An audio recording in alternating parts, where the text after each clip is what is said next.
Ladybeard! Hello, podcast kittens! This is another blah blah blah blah. No, it isn't. It's not that at all. It's okay. You guys can be Nano and Brandon. It's cool. Should we be Nano and Brandon? Let's be Nano and Brandon. Go Take for it in it. again. Okay. We're Nano and Brandon. Hello, podcast kittens! It's Nano and... Brandon coming to you with another exciting episode of Cat Nano with to the Beard. World. We did get organised before we did that gag. We were very badly organised. Can you please, Ladybeard, can you please be Brandon from now on? Like, can you like act as me from now on? I'm not and all these intellectual things? enough to act as Wait. Brandon, when did you sort of become... I'll be Brandon. Actually, this has been my personal interest for many years now, and I finally decided this podcast was the time to let it all out. Let the world see me for who I really am. Let it be known that if anybody is ever going to voice act as me in a live action show, or if anybody's going to play me, it's Ladybeard right there. Can you do me now? Now you do Ladybeard. Hey guys, it's Ladybeard, and I'm here today with Cathy. Oh my god. I mean, I guess it's something like that. Like, I don't want to take it too much I think she's further. never seen you this actiony before. I can do it. I promise I can do it. Hey guys, it's Ladybeard here, and I'm today here with Nano and Brandon. Nano and Brandon are here today. Okay, I'm not gonna do it. I'm gonna My go further. brain is not processing this right, and I'm just really confused. I'm like sandwiched in between like two different confusions here. It's okay, Cathy. It's okay, Cathy. It's okay, Nano.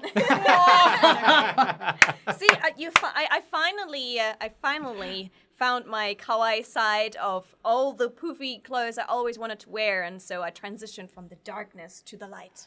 And ich liebe dich! Yes!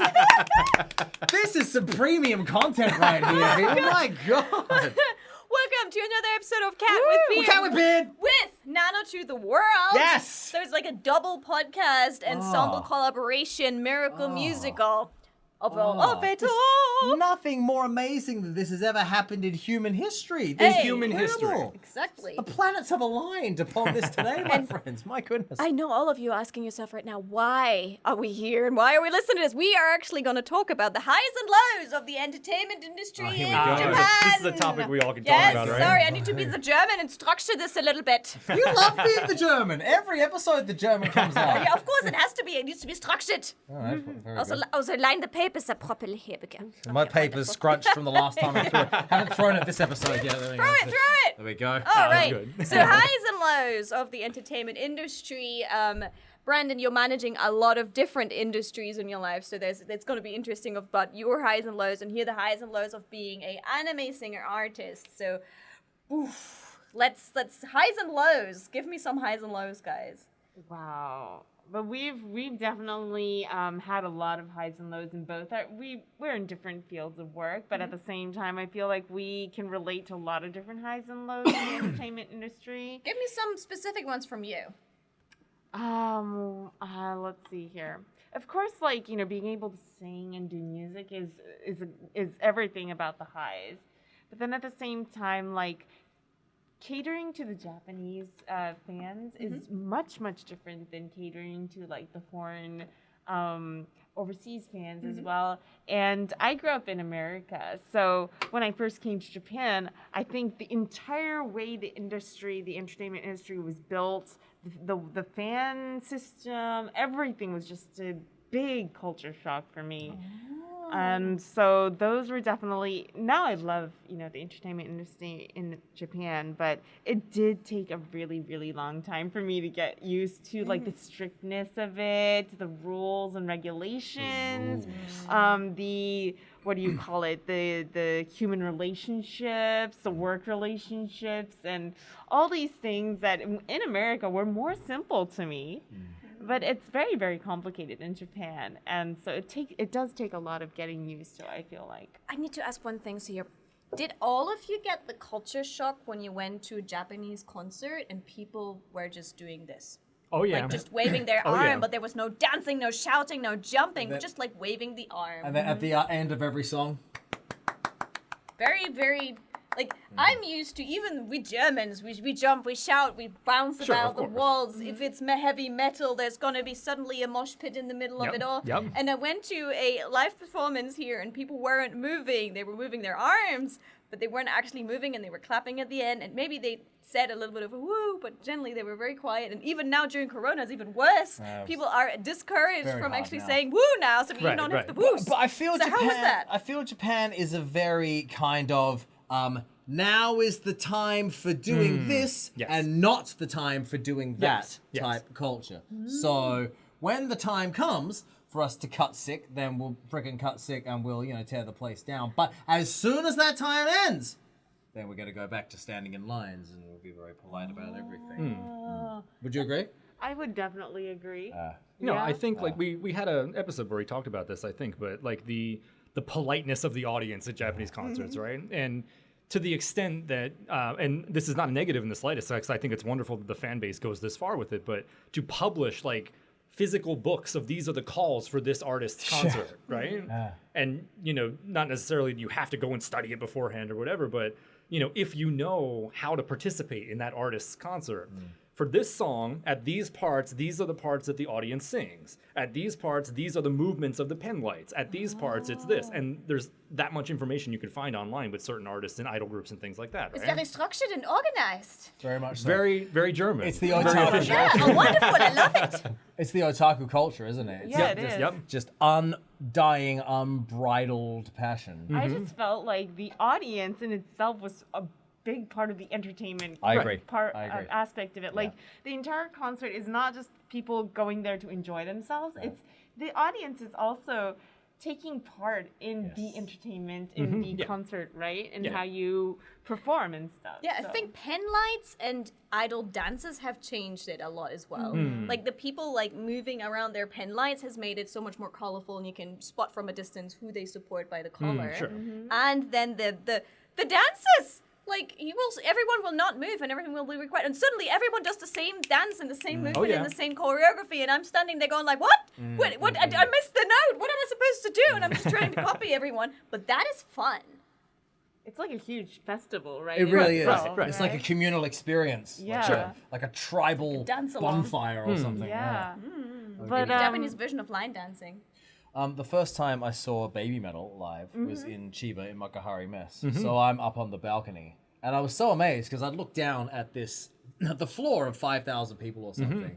There's like 6 circle pits going on at once, Sure. this giant mosh pit. The whole thing's carnage. And then at the appropriate moment, everybody stops and everybody knows the choreography for this part of the song. Everyone does the same thing. And then it's back to a freaking wall of death and a circle pit and so forth. So looking down at it, I was like, this is something else. Like the audience, interesting. the audience was equally as big a part of the show as the band was. Yeah, it seems like depending on which artist you see, the audience will do different things. Sure. Some will not move at all. Some will have the pen lights. Some will have the mosh pits, like with Baby Metal. That was the first time I've ever seen a mosh pit in Japan. So I was like, wow, okay. You gotta come with me to some of the underground metal shows. I'll Yes, show you some other please. mosh pits. Please. It's a different story in the small shows. All right. Yeah, but it's up. Yeah, so depending on what kind of music and what kind of artist you see, you get different type of fan support, I think. But that is, again, very different, I assume, from the Western fans. So I would like to hear from both of you the difference between Japanese fans and Western fans. So now this is very interesting. So you're anime song singer, rock and roll singer. I'm a heavy metal singer. So in the Western world, generally speaking, metalheads are pretty kind of people, right? And sort of what you see is what you get. You see them in the mosh pit, and it's like, you meet them after the show, and it's you see them afterwards, right? In Japan, the fans will come in and they'll be wearing their, their Slayer or their Metallica shirt. Sure. They stand there very, very politely with their big fuzzy hair or whatever. Yep. And then the song starts, ruin the place, and then chat the place apart, and then they stop. And then they pick up, their trash, and then they bring up the Then after trash. the show, it's like, どうもありがとうございました。本当に楽しかった。本当に楽しかった。ありがとうございます。応援します。You're like that in Australia. In Australia, you go, you're friends, stop!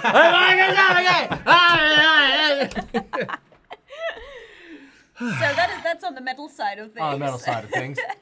How is it on the anime singer side of things? I think like the anime side is a little bit different because anime is a Japanese culture aspect, and usually when you go overseas and perform anime songs, it's towards fans that love Japan and have studied about the Japanese culture. So they try to, in a way, copy the Japanese fan style as Which well. is lovely. And so they do the pen lights, they do the otaku dances and everything, but their heart is originally not Japanese. And so in various aspects of the concert, I feel their actual, their real personality coming out. And I was so used to doing concerts in Japan that when, like I said in the first episode, my first overseas concert was in Germany. Yay! And Deutschland! It was actually, because I debuted in Japan, I had never done a concert overseas before, even though I was from the United States.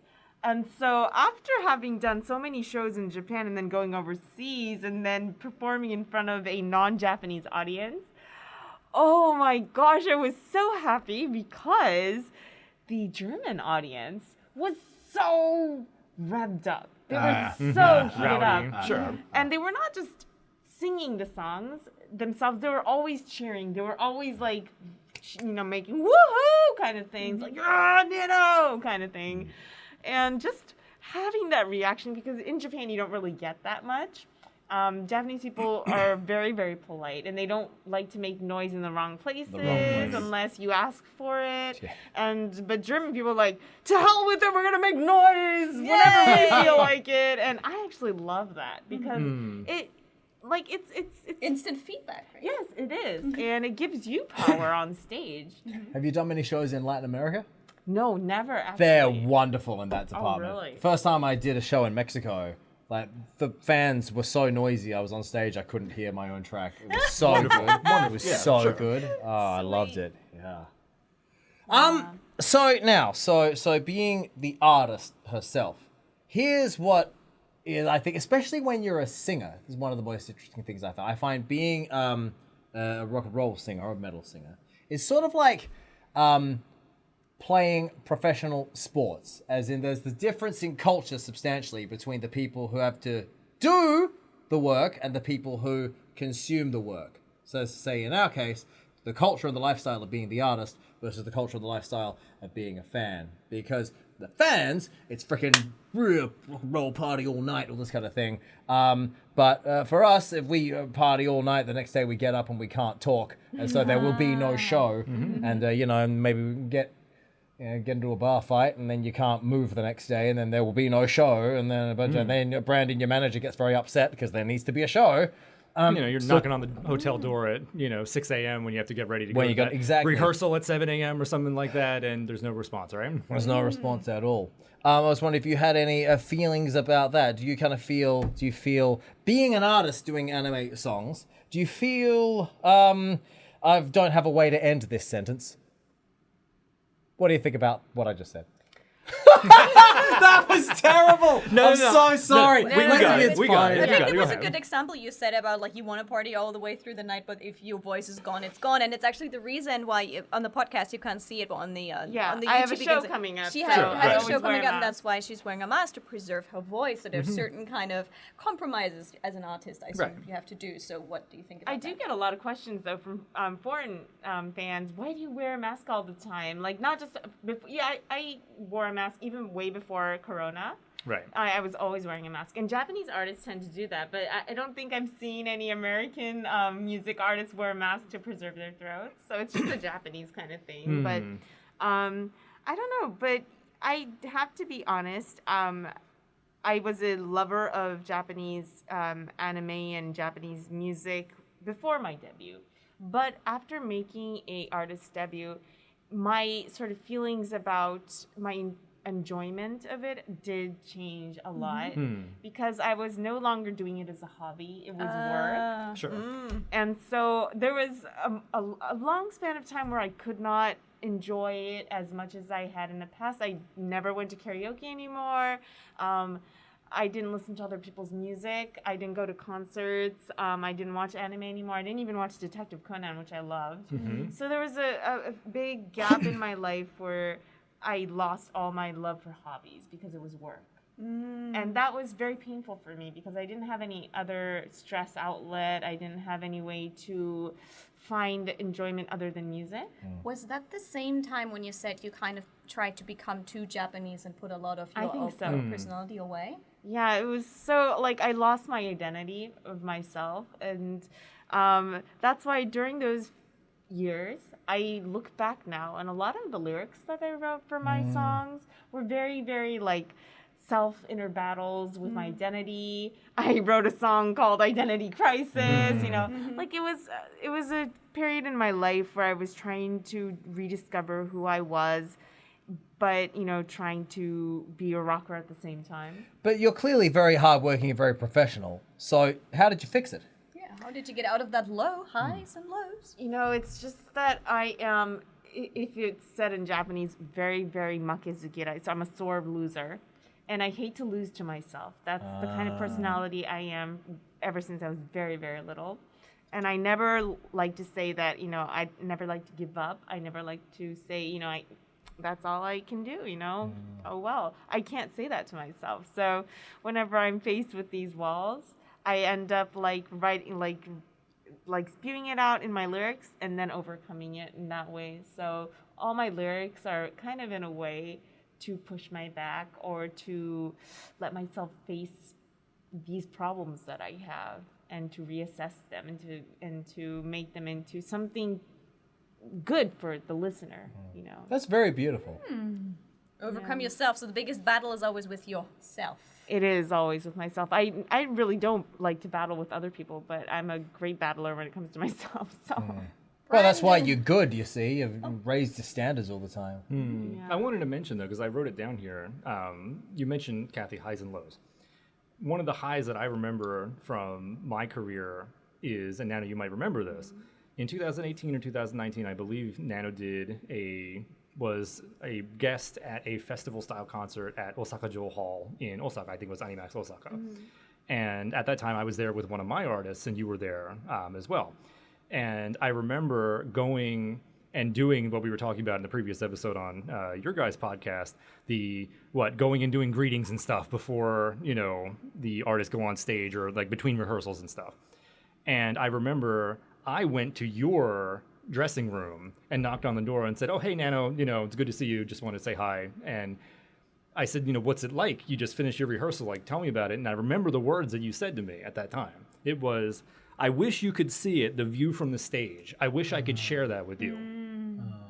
And up to that point, I had not taken the time to look at the audience or where the audience would be sitting, because from a management perspective, you're looking at the lighting, you're looking at what kind of carpet is on this stage so that the artist is not going to slip. How many steps do you have to take up, you know, on the ladder or whatever, like staircase to get up to the stage?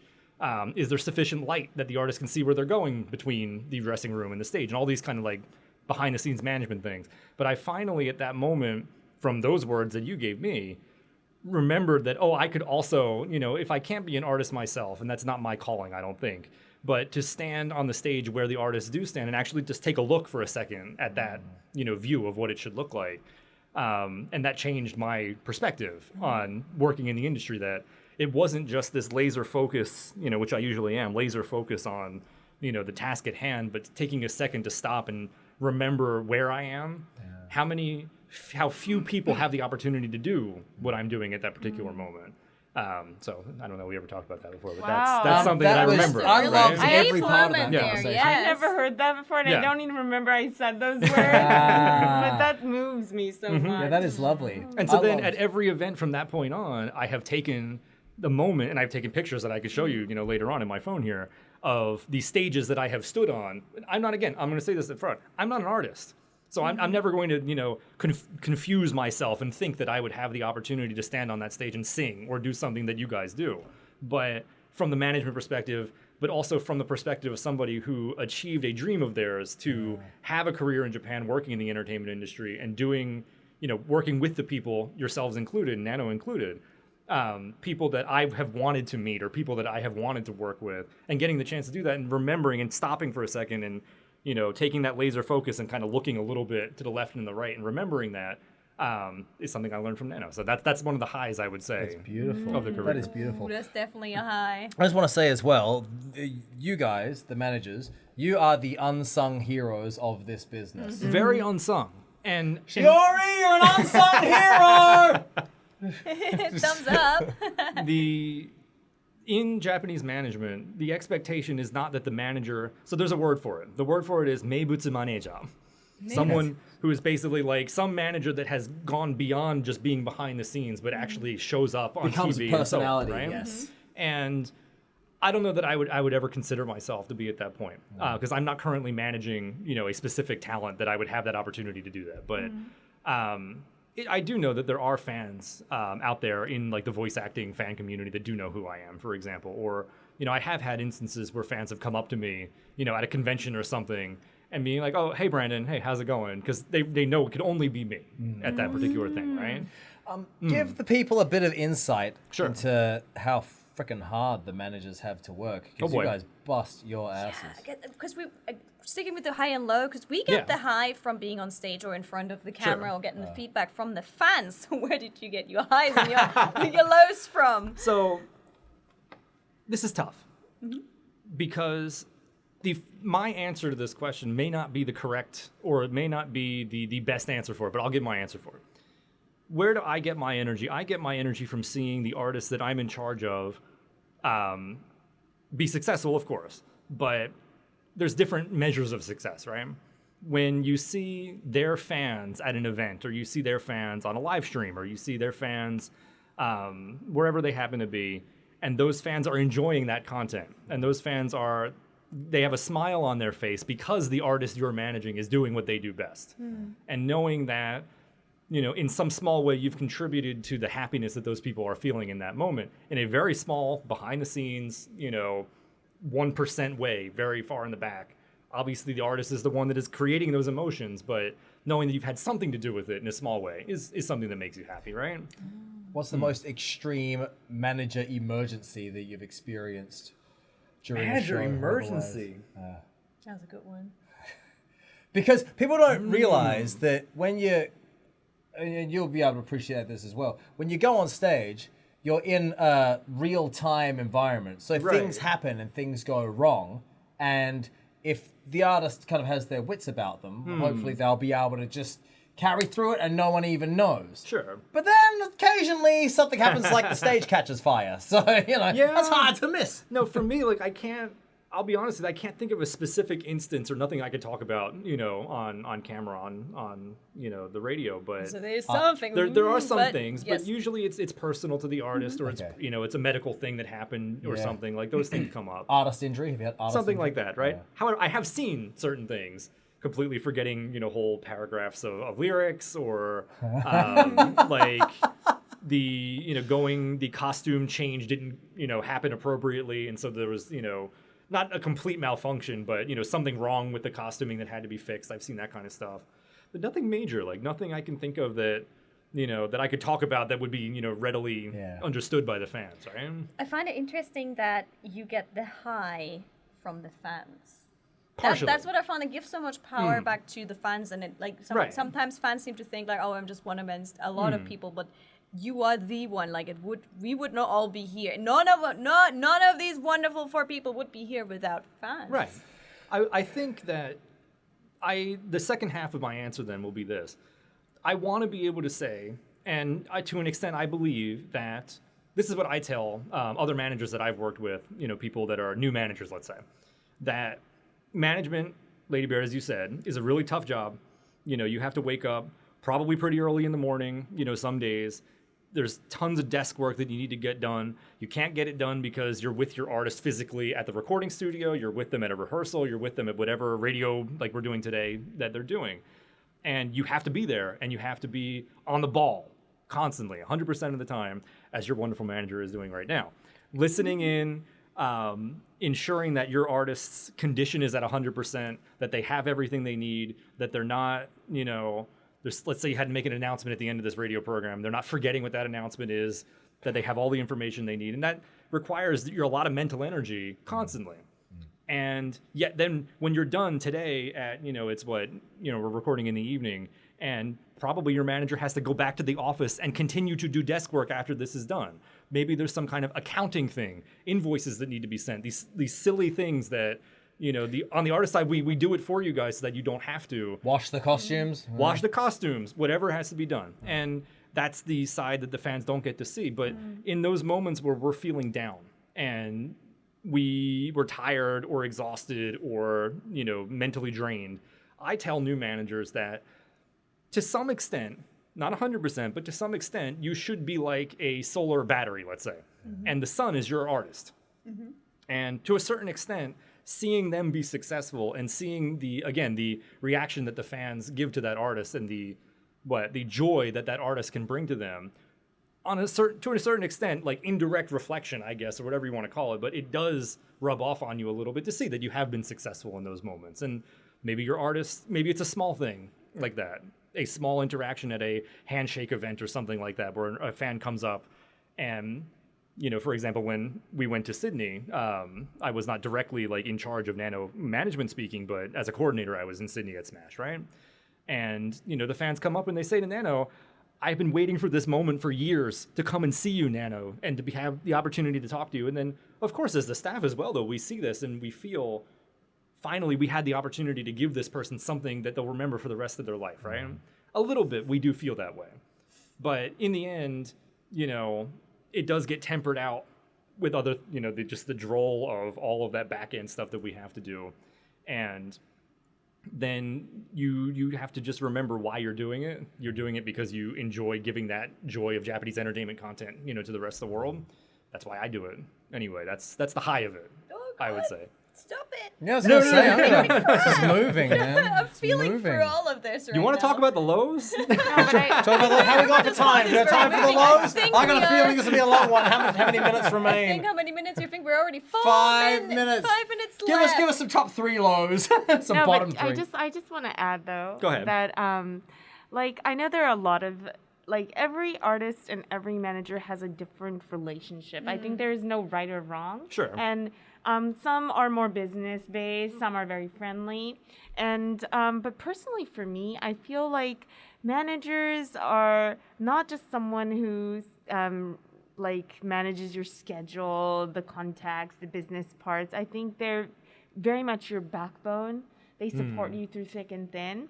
And so my way is, I know that a lot of people might look at my relationship with my managers and feel like it's very maybe too friendly almost. But I feel that that's the way I like it, to be on equal levels with my manager. I might be more on the entertainment outward side, but at the same time, without my manager, I would not be who I am. So I kind of like it when I feel like we're equals, and I'm not the artist and they're not the, managers, serving me or anything. I don't feel like that. That's a weird thing with Japan, isn't it? The manager, a lot of the time, gets treated like this Exactly. lowly sort of, Right. oh, yes. I have, sort of. to be honest, seen a lot of, situations where the managers are very, very, treated without much respect sometimes. like and it, that just yeah. makes me very, very sad. And so I always try to listen to what my manager might have, their opinions matter to me very, very much. And so they're like my friends almost. And so, yeah, I just want to say, I shout out to the managers. Thank you so much for all your hard work. The managers. Let's just stand and salute for a moment to the managers. Yes, and they're two wonderful managers on the other side of the screen. This has It been the sounds most really moving moving. end- Yeah, I'm like, moving end oh, to a Mia, guys, podcast this sounds really good. we've ever had. Well, for YouTubers, you don't really get managers, but I think the people you work with on your video projects become your managers. Right, They right. help you keep time schedule, maybe remind you to get a video out. Sure. And then sometimes, if you go out shooting together, you hype each other up, you give each other energy and go like, okay, let's make this happen. The whole YouTube thing is broadcast yourself. So you are your own producer, your own manager, your own this, that, In and the a other, lot of yeah? aspects, yes, I guess so. But I do like the human interaction with the people you Yep. work with. Yep. I think A lot of YouTubers just do it all by themselves and they just sit in front of the camera, but still they might have an editor that works for them and that helps them make that happen. Sure. That is someone indisposable, maybe more than you'd guess, because without them editing the video, the artist wouldn't have the time to do other things. So whoever your background staff is, guys, whether it may be a manager or an editor or a director, or maybe your parents who just drove you to the location. About to say mom and dad. Don't forget mom and dad. Exactly. Yeah, Everyone is Your always someone first managers are your mom and dad. in life. Exactly, that as well. So, or maybe a friend who just like, okay, yeah, I'll take you there and hold the camera for you. That kind of interaction is very wonderful. And again, we need the fans. The fans are extremely important. Right. There's nothing without Time-wise, I fans. think we've reached the limit now. Let's wrap this bad boy up. Let's wrap it up. But this is not the end of it. Part 2 is gonna be on your past podcast, Nano to the World. Yep. Yes. To the world. It's good. Yes. So this is not the end. This But is first not of the all, end. where would we find the part 2 of this podcast? You can find part 2 of this podcast on Nano to the World. If you search for us on Spotify and all the other places, I'm sure it'll come up if you type it in.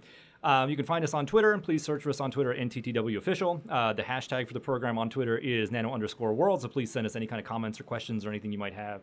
We'll go ahead and try to answer them as quickly as possible on the program.